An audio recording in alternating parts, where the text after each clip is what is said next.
Bonjour à tous, c'est Noémie de Nippon Travel Agency NTA.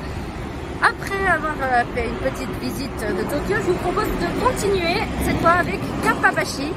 Kappabashi qui est un lieu essentiellement culinaire. C'est parti!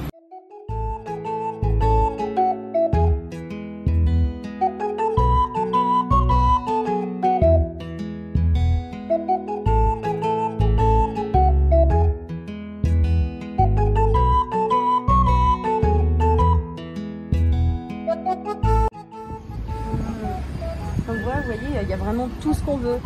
Alors ça, par exemple, ce sont des poêles à omelettes pour les œufs, pour faire des omelettes à œufs. Donc en général, on appelle ça des tamagoyaki. En fait, c'est un plat fait à base d'œufs. C'est une omelette, mais qu'on enroule petit à petit et qu'on coupe ensuite en tranches. Okay, welcome to Suzuki Shop. Voilà, donc cette charmante dame qui nous accueille aujourd'hui dans son petit magasin. I could speak a little French. Oh, Yeah. Elle parle un peu français. Yeah. Merci. Merci beaucoup. Merci beaucoup.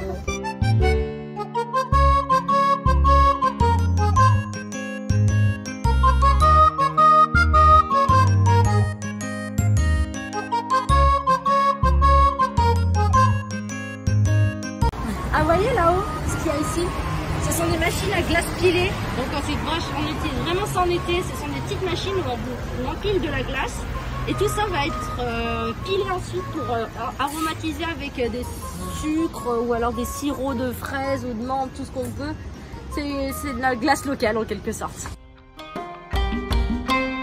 Alors là, ça c'est des bols à nouilles. Vous savez, alors des nouilles, ça peut être essentiellement ici, ce sont des bols à ramen. Des ramen qui sont des plats à base de nouilles et de soupe miso ou de soja de toutes sortes. Un plat hyper vraiment réputé au Japon, on en a partout. Où vous alliez, vous allez sûrement avoir l'occasion d'en goûter si jamais vous avez l'occasion d'aller au Japon une fois.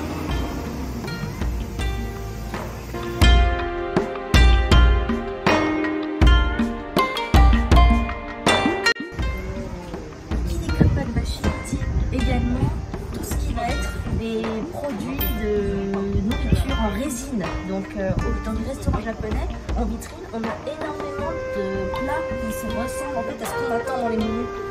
Et la plupart se retrouvent sont fabriqués ici même à Kappabashi.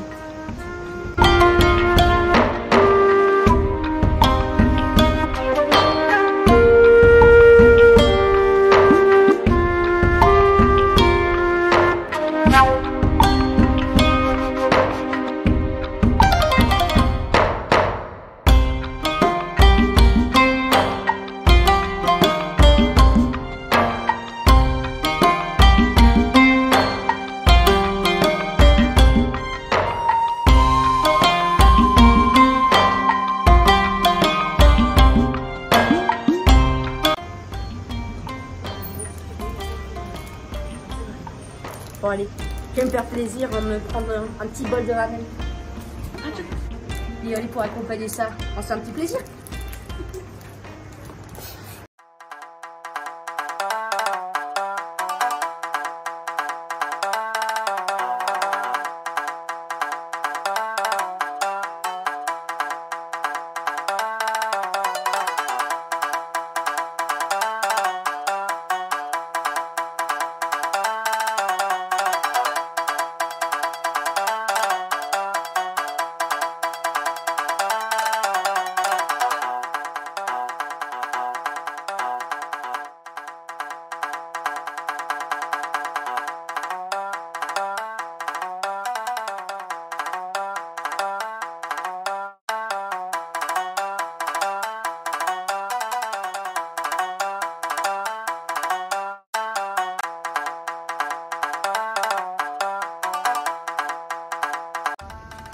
Bon, c'est essentiel pour les magasins, pour les professionnels, mais bon, je craque, il est trop joli.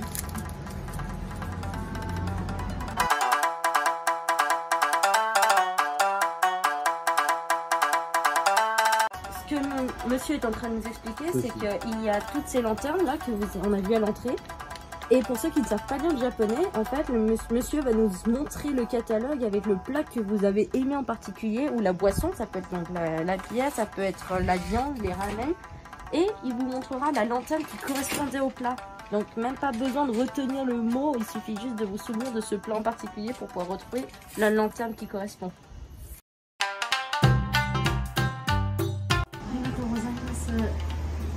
Alors ce que je viens de comprendre, alors qu'on vient de m'expliquer, c'est que effectivement il n'y a pas qu'un seul type de couteau, il y a vraiment des types pour tous les, il y a des couteaux pour tout type d'aliments en fait. Il y en a pour la viande, il y en a exprès juste pour le bœuf.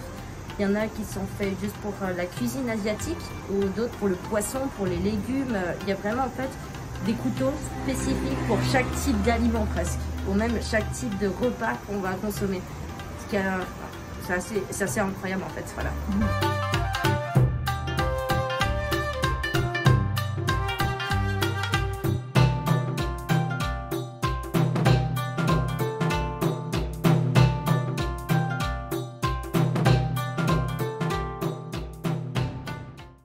Tapabashi est aujourd'hui réputé en termes de restauration et alimentation, puisque c'est là que vous trouverez tout ce que vous voulez en termes de produits, d'outils de cuisine.